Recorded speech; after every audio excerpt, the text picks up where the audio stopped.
Is it not just support work? No, it's not just support work. This is a whole different level of support work.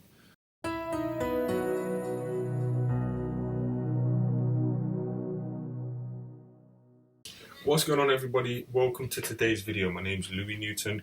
I'm an inclusion facilitator and I'm actually Colin's son. So those of you that recognise Colin from the YouTube channel, I'm actually his son, his middle child. 26 years old, and I've been doing IF work for around 8 years. So for those of you that don't know, inclusion facilitation is basically when you're assisting a young person to reach their goals. Now, a lot of people we work with, they just need that push, that they need that person with them to basically make things happen. And that's what it's all about, making things happen, taking action.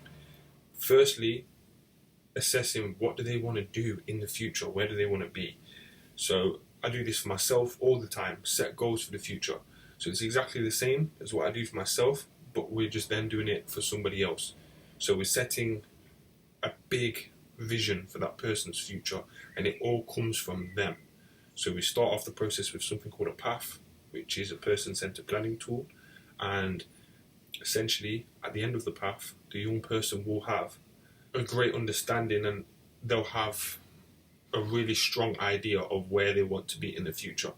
Now, obviously, sometimes you might do a PAF and the young person might not put forward much, but in these situations, it's so much better to do it than not do it, because even if something small comes out from the PAF, you still have something to work towards.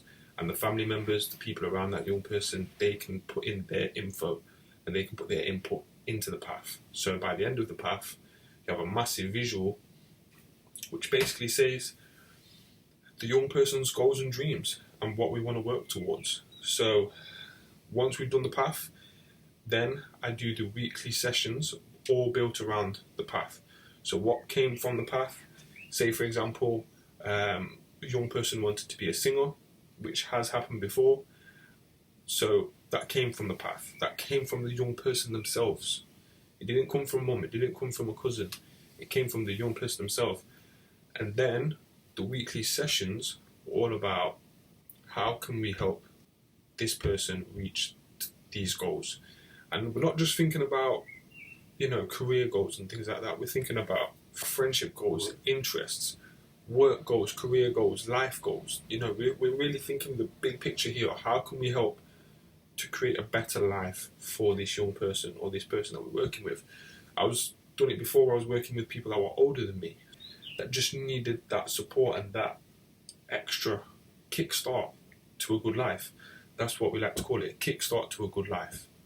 So my first major breakthrough working with a young person was in Birmingham. Let's leave out names, but let's just say the person's name was Jay.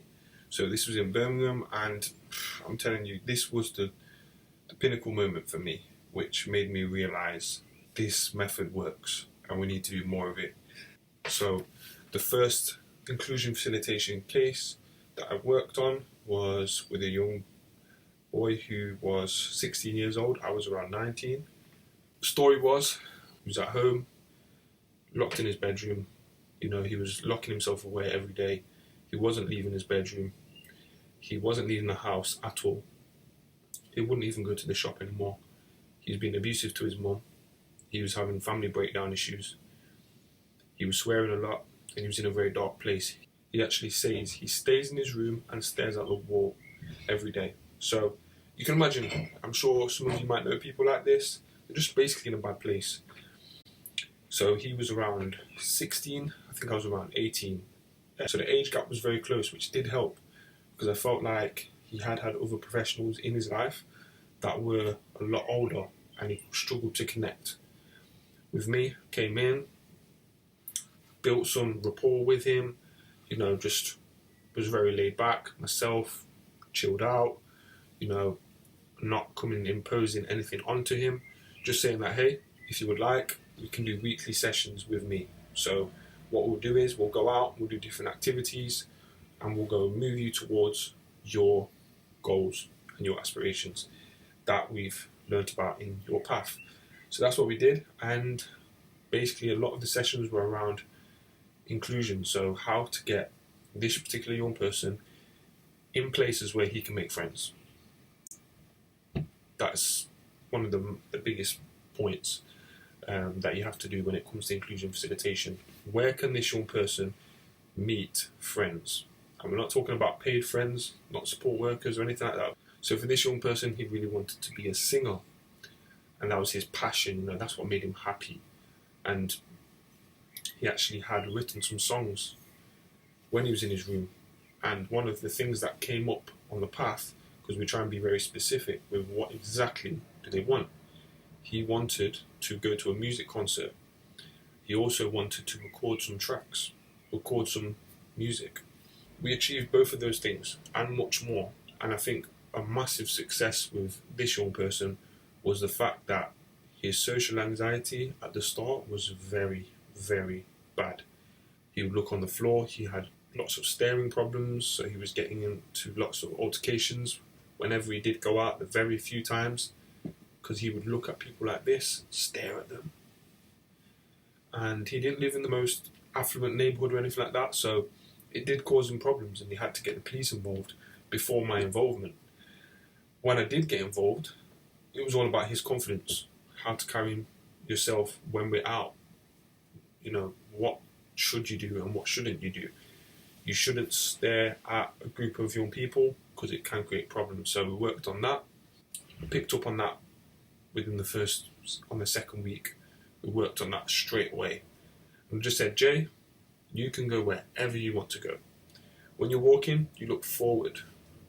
You don't stare, you look forward. We also worked on speaking with new people, how to speak to a shop worker. Just small things like this, we started very, very small. Okay, Jay, I want you to go into the shop and ask for this. He would ask me questions. Well, what if she says this? What if she says that? And we just covered it, we said, be polite, go in there and just ask for this product and see if they have it and come back out. So we did very baby steps. We went to things like shopping malls and we practiced these very small steps. Because things don't happen overnight, especially with this type of work, so we do have to take our time. Then we started to go to the studio, and slowly his confidence was picking up every single week, and I saw this young person's life transform. Now you can imagine when everything's going boom, boom, boom, boom, in a young person's life, you are going to go get those dips.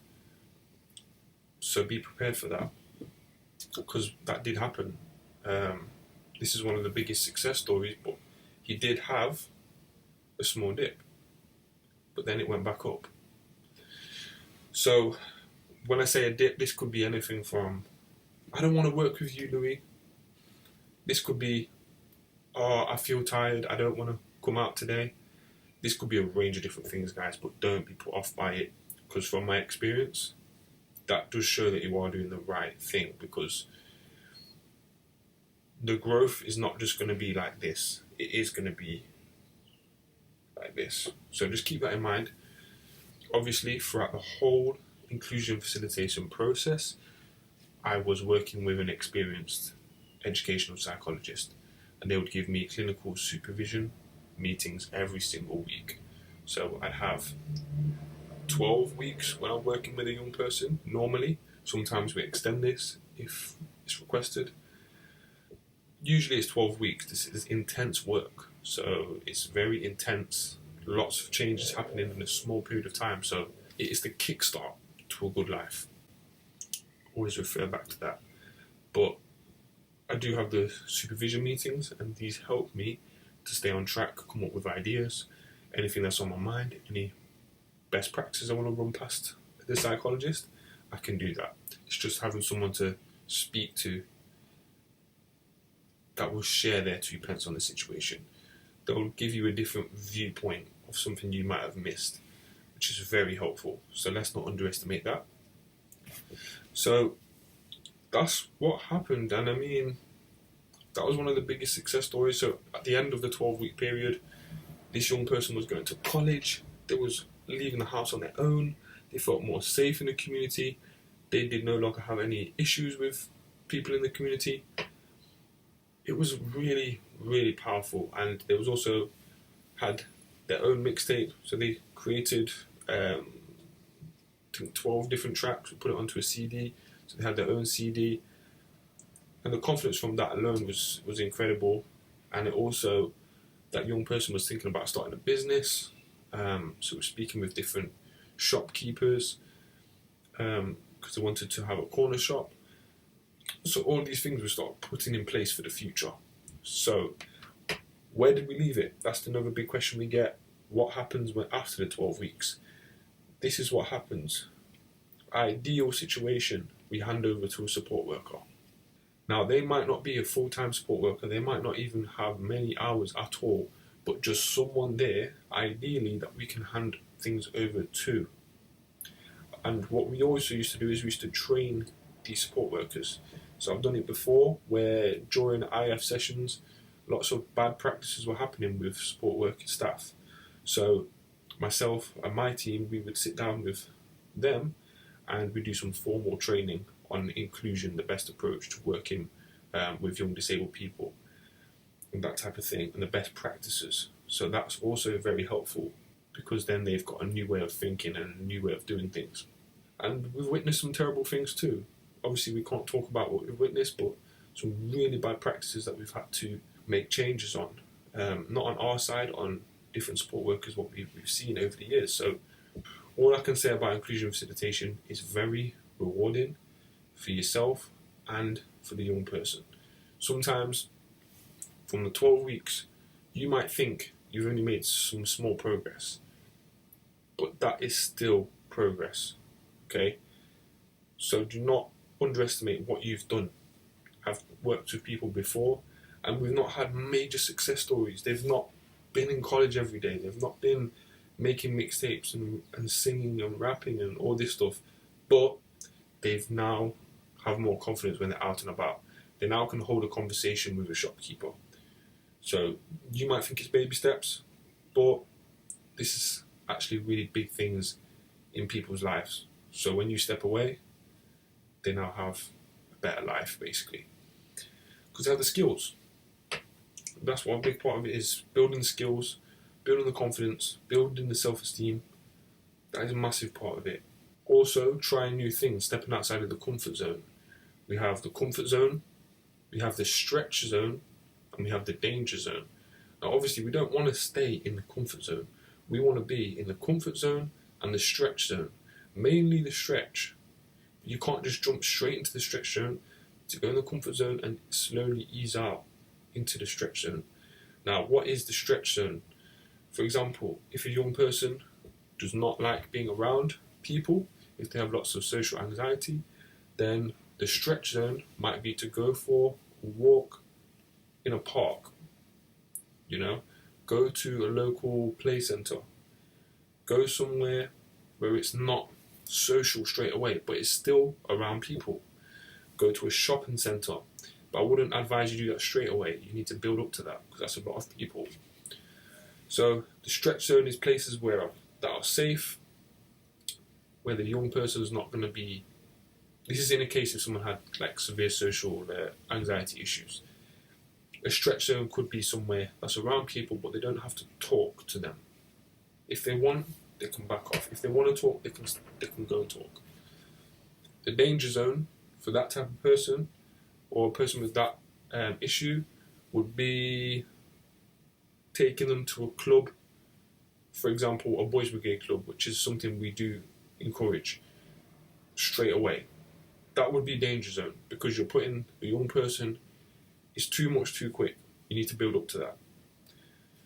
So there is lots of processes that we use. It's not just support work. We've heard this before. Is it not just support work? No, it's not just support work. This is a whole different level of support work. You can probably tell by the amount of the approach that we're taking on it. It's so different. You're taking the lead. You're planning the sessions. You're making plans in place. You're doing behind the scenes work. It's not just support work, guys, at all. Who's right for inclusion facilitation? I think you need to be social, friendly, very confident. You need to be able to go to these places, connect the dots, connect people together. You're going to need social skills yourself. So it's not for everybody. If you're quite a shy, timid type of person, I don't think it will be right for you. This is just my thoughts. Hey, when you've got a powerful message, you need to get it out. So I hope you've enjoyed the video, guys, and if you did enjoy the vid, then like, comment, subscribe, share this video. If you've got any questions, just put them below, and we'd be happy to answer your questions. Okay, I'm checking out. See you soon.